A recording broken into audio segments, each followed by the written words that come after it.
Hi friends, నమస్తే. అందరూ బాగున్నారా? మన రెగ్యులర్గా యాంప్లిఫైయర్లో 5 ఛానల్ బోర్డులు వచ్చినప్పటికీ మహారాజా కంపెనీ, మ్యాక్స్ విన్ను, శక్తి కంపెనీ 7294 బోర్డులు ఏది యూజ్ చేస్తామండి. రీసెంట్గా కుమార్ 5 ఛానల్ బోర్డులు కూడా తెప్పించాము. దాంతో యాంప్లిఫైయర్ అయితే మేకింగ్ అయితే చేయడం అయితే జరుగుతుంది. బట్ మొదటిసారిగా మన ఛానల్ నుంచి ఈ బోర్డు అయితే చూపిస్తున్నానండి. చూస్తున్నారు కదా, ఇది సచిన్ శృతి కంపెనీ. ఐసీలు వచ్చినప్పటికీ LM3886 5 ఛానల్ బోర్డు అండి. ఇది దీనికి స్పెసిఫిక్గా ఎటువంటి పవర్ సప్లై ఏంటి ఇవ్వక్కర్లేదు, ఎందుకంటే ఆల్రెడీ డ్యూయల్ పవర్ సప్లై ఈ 4 కెపాసిటర్స్ ఇందులో ఇచ్చేసారు. మెటల్ డయోడ్ కూడా ఇవ్వడం అయితే జరిగింది. చక్కగా దీనికి ట్రాన్స్ఫారం కనెక్ట్ చేసుకుని సరిపోతుందండి. 28028 8 ఆంప్ ట్రాన్స్ఫార్మర్ అయితే ఇవ్వాలండి. అంటే 8 ఆంప్ ఏసీ ఇన్పుట్ అయితే సరిపోతుంది. ఇక్కడ చూస్తున్నారు కదా, ఇక్కడ డైరెక్ట్ ఏసీ అయితే ఇన్పుట్ అయితే ఇచ్చేసి సరిపోతుంది. ఇక్కడ వీడు ఏం చేశాడంటే త్రినిక్స్ కంపెనీ 3510 మెటల్ డయోడ్ వాడాడు. అదేవిధంగా సాన్వా కంపెనీ 50 వోల్ట్ 10,000 mF కెపాసిటర్లు అయితే వాడడం అయితే జరిగింది. ఈ మిగతా ఈ చిన్నవి కూడా సాన్వా కంపెనీ ఫిల్టర్లు అయితే యూజ్ అయితే చేయడం అయితే జరిగిందండి. ఇందులో ఐసీలు వచ్చినప్పటికి LM3886 ఐసీలు అయితే వాడాడు. అయితే మార్కెట్లోకి ఇది ప్రైస్ ఎక్కువ అండి.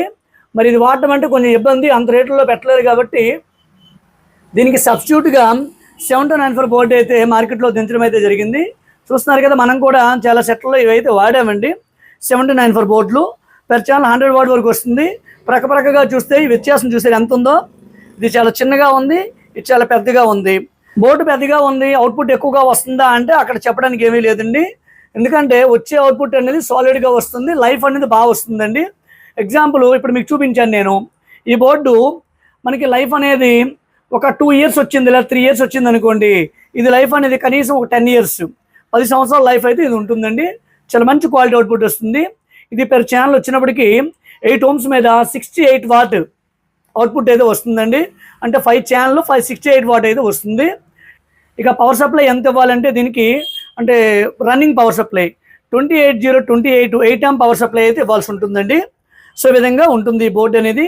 ఇక్కడ కనెక్షన్ పాయింట్ ఎలా ఉంది ఏంటని చూపిస్తాను. ఈ బోర్డుతో పాటు ఈ RMC 3 RMC కనెక్టర్లు కూడా వాళ్ళే ఇవ్వడం అయితే జరిగిందండి.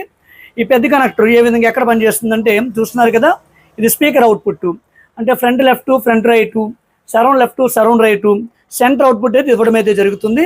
ఇక్కడ చిన్న RMC ఈ సాకెట్ కనిపిస్తుంది చూడండి, కనెక్టర్ కనిపిస్తుంది చూడండి. ఇదైతే గ్రిడ్లు అండి.